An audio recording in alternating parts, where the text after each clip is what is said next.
The My Hero Academia Ultra Analysis Character Book 2 was just released, and inside we learned a lot of background info on Boku no Hero Academia, such as hobbies and interests the students have, some of their hero names, and even Hawks' real name.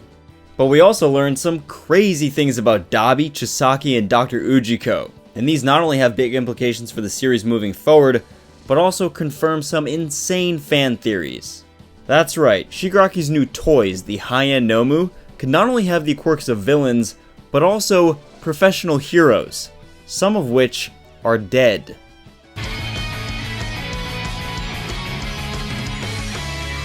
Before we do that, let's go over some minor interesting facts. The book provides cute tidbits of information, like Kirishima has a shampoo that protects his roots and keeps his hair red, and Yayorozu is actually teaching Jiro classical music, and she's really getting into it. My God!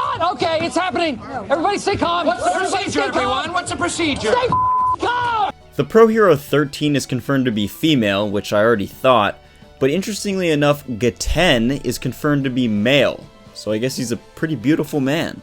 The book also confirms 2 trans characters, one being Magnesis and the other being the leader of the Wild Wild Pussycats. Pretty cool to see Horikoshi showing that representation.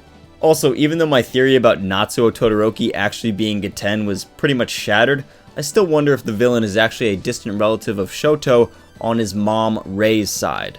Hawks' name is confirmed as Takami Keigo, which means hawk, see, and enlighten and awareness. Very fitting for a winged hero who is an undercover agent looking for the truth about the villains. One of the more darker facts was some backstory on Mezzo Shoji. It's revealed that he wears a mask because in the past, he made a girl cry with his scary appearance. In fact, Nejire Hato actually asks him this at the end of Season 3, but gets distracted and moves on to another student before he has time to respond. In the concept art for Shoji, he has a pretty terrifying face, almost like a beast, so perhaps when his mask does finally come off, we'll get to see this true face and learn more about Tentacle's history. Lastly, my favorite little fact is about Sero. Apparently he heavily admires a hero from America who slings spider threads. I wonder if we'll get that Marvel My Hero Academia crossover, or some hero multiverse. I mean, there is the Spider-Verse, so anything's possible. Alright, now on to the Nomu Theory. To set this up, I need to explain a few things about Dr. Ujiko and his operations, so bear with me. For starters, Boku no Hero Academia's Ultra Analysis Data Book confirms that Dr. Ujiko actually operates orphanages and clinics all over Japan, meaning he gives medical exams to countless youngsters, and he has access to pretty much any quirk All For One desires. Now, this does not confirm that he stole Deku's original quirk, but it's safe to say he did take this young boy's quirk and then turn him into a Nomu. Also, that's his grandson, so Dr. Ujiko is pure evil. In addition to giving children medical exams, it's confirmed that Dr. Ujiko is also in charge of some medical exams for inmates headed to Tartarus, and it was explicitly stated that he gave one of these exams to the villain Muscular shortly after he was arrested. Suppose that Dr. Ujiko took Muscular's DNA and either stole or replicated his quirk. There would be enough time between Muscular's arrest and when Endeavor and Hawks fought the End Nomu for Dr. Ujiko to create a Nomu with Muscular's abilities. As we know, the End Nomu Endeavor fought, nicknamed Hood, had incredible muscle fibers and top-notch speed, which were all trademarks of this jacked villain. To me, this confirms Muscular or his genetic material was used in the manufacture of Hood. Since prisoners' brainwaves are monitored and they'd be killed on the spot if they even think about activating their quirk, technically no one in the prison would know if a villain's quirk was stolen before they arrived at Tartarus. Muscular also isn't the only person in Tartarus. Kurogiri, Moonfish, Chisaki, and even Stain, who is shown looking at All For One in prison, all could have passed through Dr. Ujiko's medical examination, meaning that all the End Nomu in those vats waiting for Shigaraki to command could have their quirks. The Ultra Analysis book also confirms that after Chisaki lost both his arms to Shigaraki and Mr. Compress, his quirk functionality has been restored to some degree, so perhaps he can use his quirk with his feet, and Dr. Ujiko could still have his DNA as well. Now on to how professional heroes could be involved in the production of End Nomu for Shigaraki. The character book revealed that Gigantamakia has multiple quirks, and in the past, it was his job to kidnap professional heroes for All For One so that he could acquire their quirks. This is actually seen in canon during Kirishima's flashback where Mina Ashido tells Gigantamakia, or a hooded giant, wrong directions to a hero agency, presumably one that he was trying to kidnap.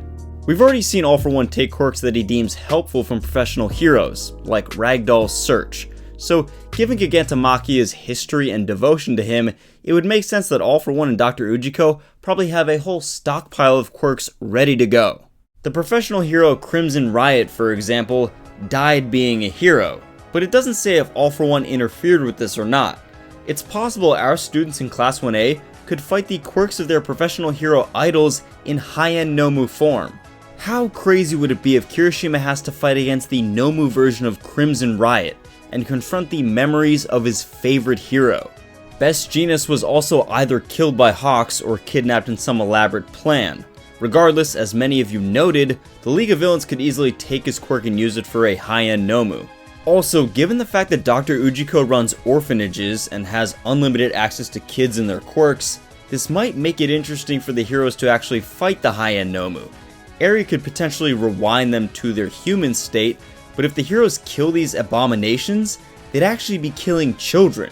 But what do you guys think? Is Dr. Ujiko really using the villains in Tartarus and even pro-heroes of the past to construct his Nomu?